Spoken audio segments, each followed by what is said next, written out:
అత్తమ్మ టీవీకి స్వాగతం. అత్తమ్మ టీవీలో ఈరోజు వ్యాలంటైన్స్ డే స్పెషల్ రెసిపీ మీకోసం ప్రజెంట్ చేస్తున్నాను. ఈ వ్యాలంటైన్స్ డేకి ఏ వంట చేయాలని ఆలోచిస్తున్నారా? అయితే ఇదిగో ఈ వంట ట్రై చేయండి, మీకు తప్పకుండా ప్రశంసలు దొరుకుతాయి. మరి స్టార్ట్ చేద్దామా?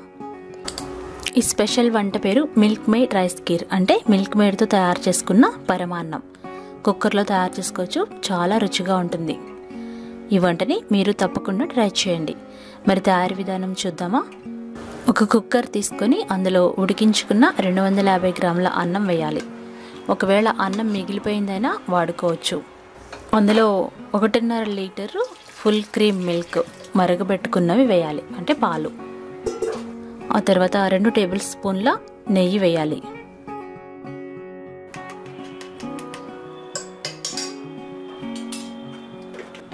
అందులో ఒక డబ్బా మిల్క్ మేడ్ వేయాలి. అమూల్ వాళ్ళది వాడని నేను, అది చాలా బాగుంది.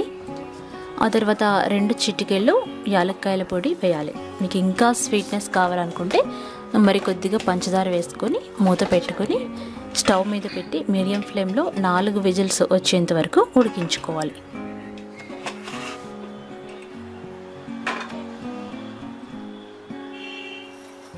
అది ఉడికేలోపుగా పక్కన మరొక బాండిలో కొద్దిగా నెయ్యి వేడి చేసి జీడిపప్పుల్ని దోరగా వేయించుకొని పెట్టుకోవాలి.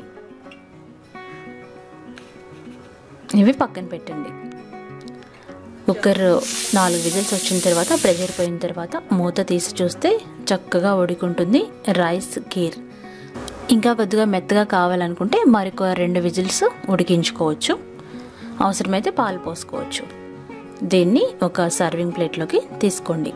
పైన మనం వేయించి పెట్టుకున్న జీడిపప్పులతో గార్నిష్ చేసుకోండి.